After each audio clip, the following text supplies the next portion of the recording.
चलिए डिटेल में बात करते हैं साउथ की एक फिल्म रायन के बारे में, जो हाल ही में पैन इंडिया में रिलीज हुई है, जिसके डायरेक्टर, एक्टर एंड राइटर खुद धनुष हैं। तो फिल्म की शुरुआत होती है रायन की फैमिली के साथ, जहां रायन के माँ पापा कहते हैं कि हम अभी बाहर जाकर आए और फिर 2 दिन तक वो लोग घर वापस ही नहीं आते। घर में रायन है, रायन के 2 छोटे भाई है और उनसे छोटी रायन की एक बहन है। रायन उनको लेकर एक पुजारी के घर चले जाता है और वहां पे पुजारी के घर वो रहने लग जाते हैं, लेकिन वो पुजारी उसकी छोटी बहन को बेचने की बात करता है, तो मजबूरन रायन को उसे मारना पड़ता है। उसके बाद वो अपने भाई बहनों को लेकर वहां से चला जाता है और नॉर्थ की तरफ बढ़ने लगता है। और वहां पर ये लोग शेखर नाम के एक आदमी के घर पे रहते हैं, जहां पे रायन अपने भाई बहन का बिल्कुल पापा की तरह ध्यान रखता है और उनके लिए सब कुछ करता है। और यहाँ से शुरू हो जाती है रायन की कहानी। और अब रायन की लाइफ का सिर्फ एक ही एजेंडा है, अपना और अपने भाई बहनों का सर्वाइवल, किसी भी हालत में, किसी भी तरह। और अब कई साल बीत चुके हैं और कहानी को थोड़ा आगे शिफ्ट करते हैं और रायन और उसके भाई बहन सब बड़े हो चुके हैं। और अब रायन जिस जगह पे रहता है वहाँ पर रायन का एक रेस्टोरेंट भी है और आज भी रायन उसी तरह से अपने भाई बहनों का ख्याल रखता है जिस तरह से छोटे होते हुए रखता था। रायन का छोटा भाई होता है मुत्तू। मुत्तू एक शराबी, गुस्सैल और पूरा लड़ाई झगड़े करने वाला बंदा होता है, जो बहुत ज़्यादा समझाने पर भी बिल्कुल नहीं समझता।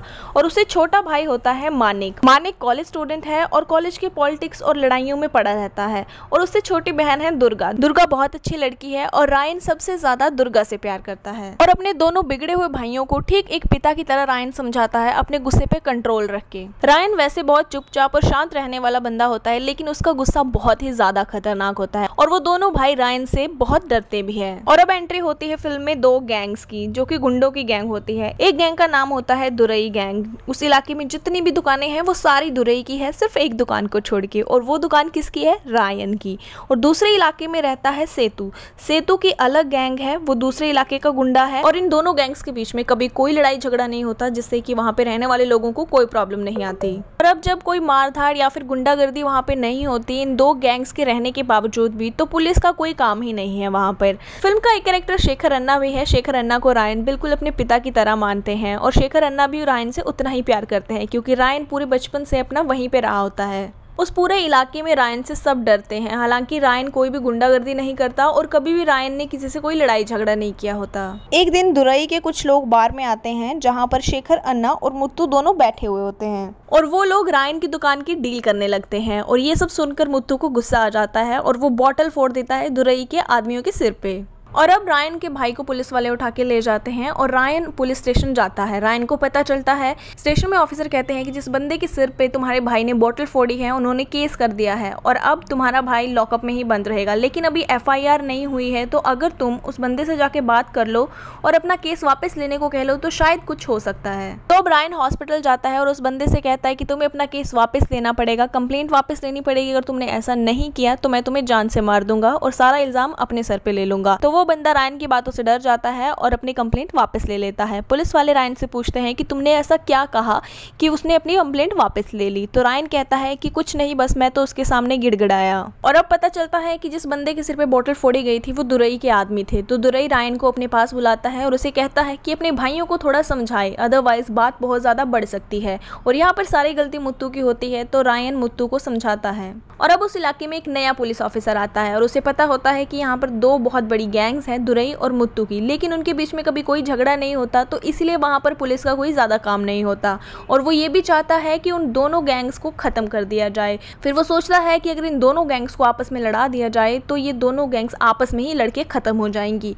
और उधर मुत्तू एक लड़की को डेट कर रहा होता है और वो लड़की उससे प्यार करती है और उससे शादी करना चाहती है, लेकिन मुत्तू उसको लाइक तो करता है, लेकिन उसका शादी का कोई इरादा नहीं होता। और ये सारी बात रायन को भी पता होती है और रायन यही चाहता है कि मुत्तू उस लड़की से शादी कर ले।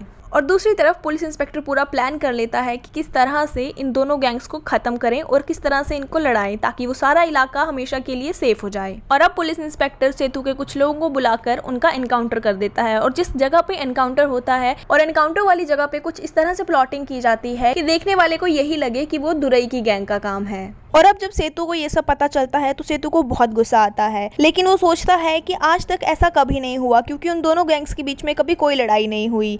लेकिन फिर वो सोचता है कि अगर उसने ऐसा किया है तो उसे इसका अंजाम भुगतना पड़ेगा, और फिर वो दुरई के इकलौते बेटे को बार में मारने की पूरी प्लानिंग कर लेता है और सेतु अपने बंदों को उस बार में भेज देता है जहाँ पर दुरई के बेटे के साथ मुत्तू भी बैठा होता है, और वो मुत्तू से कुछ इस तरह की बातें करता है जो मुत्तू को बिल्कुल पसंद नहीं आती और उसे गुस्सा आ जाता है। लेकिन मुत्तू को ये नहीं पता होता कि वो दुरई का बेटा है, और मुत्तू गुस्से में दुरई के बेटे को मारने लगता है और सेतु की गैंग ये सब चीजें देख लेती है और वो इसी मौके का फायदा उठा के वहां पर उनको मारने लगती है। लेकिन मुत्तू दुरई की गैंग वाले बंदों को भी मार देता है और साथ में दुरई का बेटा भी जाने अनजाने में उससे मर जाता है।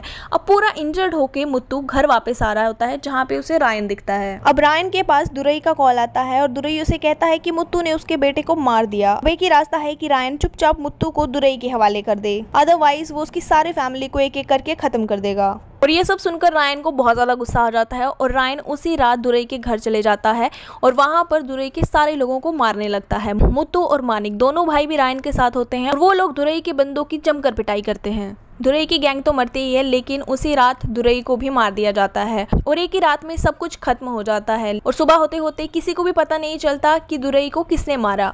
ब्रायन अपने भाइयों को समझाता है कि उन्हें एक पीसफुल लाइफ जीनी है, तो चुपचाप ऐसे रहना है कि किसी को भी उन पर कोई शक ना हो। अब जो पुलिस इंस्पेक्टर ने सोचा था उससे बिल्कुल उल्टा हो जाता है। दोनों गैंग्स की लड़ाइयाँ तो नहीं होती, लेकिन एक गैंग पूरी तरह से खत्म हो जाती है और इसका डायरेक्ट शक जाता है सेतु की गैंग पर कि ये सब जो भी कराया है वो सेतु की गैंग ने ही किया होगा। लेकिन सेतु इस बात को लेकर खुद कंफ्यूज होता है कि जब उन्होंने कुछ भी ऐसा नहीं किया तो आखिर ये सारे मर्डर्स किसने किए हैं और दुरई की गैंग को किसने मारा है। अब सेतु को लगता है कि जरूर इलाके में कोई नई गैंग आ चुकी है। और फिर सीन आता है रायन की फैमिली का, जो अब तक पीसफुली रह रहे होते हैं और अब रायन ने अपनी छोटी बहन दुर्गा की शादी तय कर दी है और लड़के वाले दहेज में 5 लाख के साथ साथ रायन की दुकान भी मांग रहे हैं और रायन इस बात के लिए अग्री कर जाता है क्योंकि वो अपनी बहन दुर्गा से बहुत ज्यादा प्यार करता है और उसके लिए कुछ भी कर सकता है। तो अब वो लोग शादी की तैयारियों में लगे होते हैं और किसी को भी उन पे कोई शक नहीं होता कि दुरई की सारी गैंग का खात्मा रायन और उसके भाइयों ने किया है। लेकिन अब उनको टेंशन है अपनी बहन की शादी के लिए 5 लाख रुपए कहाँ से जमा करे। तो रायन अपने दोनों भाइयों को कह देता है कि 5 लाख रुपए का इंतजाम करो कहीं से भी। और उधर सेतु को पता चल जाता है कि दुरई को और दुरई की गैंग को रायन और उसके भाइयों ने मारा होता है। अब सेतु रायन को अपने पास बुलाता है और उसे एक ऑफर देता है कि उसकी गैंग में शामिल हो जाए क्योंकि उसे पता है कि दुरई को उसी ने मारा है। और रायन ये सब बिल्कुल नहीं चाहता, इसीलिए वो उसकी बात को डिनाई कर देता है और उसको कह देता है कि मैं तुम्हारी गैंग में शामिल नहीं हो सकता। और ये बात सेतु को बिल्कुल अच्छी नहीं लगती और रायन उसे कहता है कि उसे नहीं पता दुरई को किसने मारा है, दुरई की गैंग के मर्डर्स के पीछे उनका कोई हाथ नहीं है। लेकिन अब सेतु को सब सच पता है तो सेतु चुप नहीं बैठने वाला था। रायन उसकी गैंग में शामिल होने से मना कर देता है तो सेतु प्लान करता है कि रायन को मार दिया जाए और रायन को मरवाने के लिए वो काफी सारे अटैक करवाता है और रायन एक एक करके सबको मार देता है। अब सेतु को एक और डर भी है कि जिस तरह से रायन ने दुरई की सारी गैंग को खत्म किया है, कहीं वो सेतु की गैंग को भी खत्म ना कर दे। अब किसी भी हालत में सेतु को सिर्फ एक ही चीज करनी थी, रायन का खात्मा। वो बार बार रायन पे अटैक करवाता था और हर बार की तरह रायन सबको मार देता था।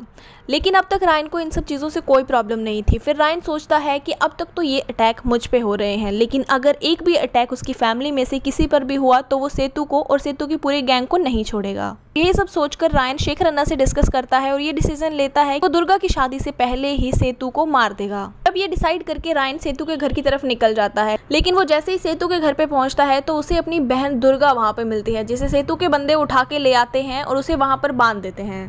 अब रायन जब अपनी बहन को वहां पर देखता है तो उसे बहुत गुस्सा आता है और वो सेतु के आदमियों को मारने लगता है, लेकिन वहां पर सेतु के बहुत सारे आदमी होते हैं तो रायन उनसे अकेले लड़ नहीं पाता और वो लोग वहां से दुर्गा को दोबारा ले जाते हैं। उतने में वहां पर मानिक और मुत्तू, रायन के दोनों भाई, आ जाते हैं और फिर यहाँ पर वो ट्विस्ट आता है जिसके बारे में किसी ने सोचा भी नहीं होगा। मानिक और मुत्तू दोनों मिलकर रायन की पीठ में छुरा घोंप देते हैं और उसे बुरी हालत में छोड़ देते हैं और दोनों सेतु की तरफ चले जाते हैं। और अब पता चलता है कि मानिक और मुत्तू दोनों ही सेतु के साथ बहुत पुराने टाइम से ही काम कर रहे थे। दुरई के बेटे को मुत्तू का मारना ये भी उन्हीं के प्लान का हिस्सा था। मुत्तू और मानिक इस तरह से सेतु की गैंग में शामिल हो चुके थे कि उन्होंने ये भी नहीं सोचा कि सामने हमारा भाई खड़ा है और अपने भाई के खिलाफ हो गए सेतु की गैंग के लिए। फिर किसी तरह से दुर्गा अपनी कैद से भाग जाती है और भागकर रायन के पास पहुंचती है। रायन बहुत ही ज़्यादा इंजर्ड हो चुका होता है, इसलिए दुर्गा उसे हॉस्पिटल लेकर जाती है, लेकिन दुर्गा की अपनी हालत भी बहुत ख़राब होती है। शेखर अन्ना और दुर्गा दोनों मिलकर रायन की बहुत हेल्प करते हैं और उसकी देखभाल करते हैं। और उधर सेतु को लगता था कि मुत्तू और मानिक दोनों ने अपने भाई रायन को मार दिया है, लेकिन रायन अभी भी जिंदा है। ये बात सेतु को पता चल जाती है और वो रायन को ढूंढने के लिए निकल जाता है। लेकिन रायन कहाँ छुपा होता है ये बात किसी को पता नहीं होती। प्रॉपर तरीके से हील होने के बाद रायन वापस आता है अपना रिवेंज लेने के लिए। लेकिन अब रायन को एक और बात पता चलती है कि सेतु के ही किसी आदमी ने दुर्गा का रेप किया है। ये बात जानकर रायन को और भी ज्यादा गुस्सा आता है और फिर वो सेतु की एक वाइफ को किडनैप कर लेता है और सेतु से कहता है कि वो उस बंदे को रायन के हवाले कर दे जिसने दुर्गा का रेप किया है। और अब सेतु अपनी वाइफ को बचाने के लिए उस बंदे को रायन को सौंप देता है और दुर्गा उसे बहुत बुरी तरह से मारती है। लेकिन अब इसके बदले सेतु और उसके बंदे शेखर अन्ना को उठा के ले जाते हैं और उन्हें मार देते हैं। और उधर पुलिस इंस्पेक्टर ये सब चीजें देखकर सोच रहे होते हैं कि अब तो इस इलाके की हालत बहुत ही बुरी हो चुकी है और इसीलिए इन सब चीजों को ठीक करने के लिए पुलिस इंस्पेक्टर सोचते हैं कि रायन और सेतु दोनों के बीच में एक मीटिंग कराई जाए और उन दोनों की सुलह कराई जाए। और अब रायन और सेतु दोनों के बीच में शांति समझौता भी हो जाता है और वहां पर मानिक और मुत्तू रायन के दोनों भाई भी आए होते हैं। रायन के पैरों में गिर जाते हैं और रोकर अपने भाई से माफी मांगते हैं। रायन अपने दोनों भाइयों को माफ कर देता है। तो इस समझौते के होने के साथ साथ वहां पर बहुत बड़ा जश्न भी मनाया जाता है और वहां पर खूब म्यूजिक भी चलता है। लेकिन सेतु अंदर से ये बिल्कुल नहीं चाहता और सेतु पूरा प्लान कर चुका होता है उसी जलसे में रायन को मारने के लिए। लेकिन इससे पहले कि सेतु कुछ करता, दुर्गा वहां पर आती है और चाकू से अपने भाई मानिक को मार देती है और उसे कहती है कि उसने हिम्मत कैसे करी मेरे भाई रायन को मारने की।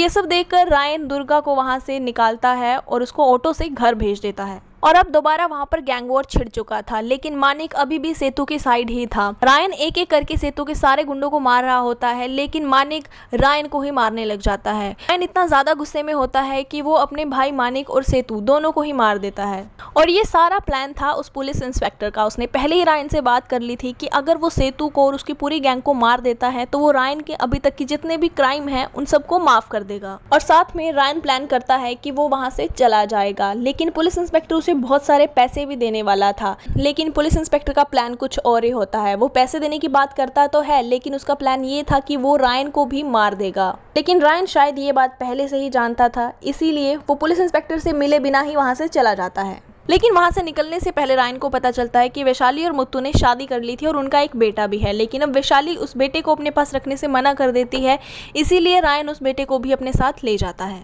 और अब पुलिस इंस्पेक्टर को ये सारी चीजें समझ आ चुकी थी कि रायन शायद पहले से ही जानता था कि जैसे ही वो सेतु को मारेगा वैसे ही वो लोग रायन को भी खत्म कर देंगे। इसीलिए रायन बिना किसी को मिले वहां से चला जाता है। तो ये थी धनुष की 50th फिल्म रायन।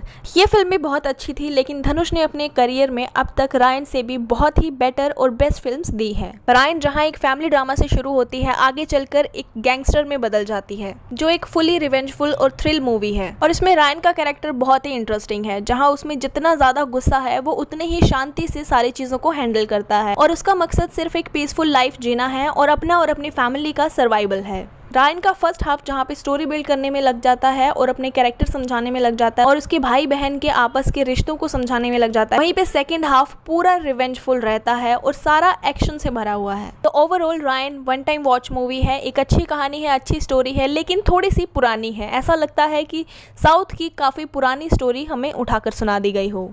इमोशंस की थोड़ी सी कमी लग सकती है फिल्म में, बाकी एक्शन तो भरपूर देखने को मिलेगा। और सेकंड हाफ में मानिक ने आखिर ऐसा क्यों किया, इस चीज़ को अच्छे से रिजॉल्व नहीं किया गया, जिसकी वजह से ये एक परफेक्ट थ्रिल और रिवेंजफुल स्टोरी बनने से थोड़ा पीछे रह जाती है। तो ये थी रायन की पूरी कहानी। तो अगर आपने भी रायन देखी है तो कमेंट सेक्शन में जाके मुझे अपना एक्सपीरियंस ज़रूर शेयर करना।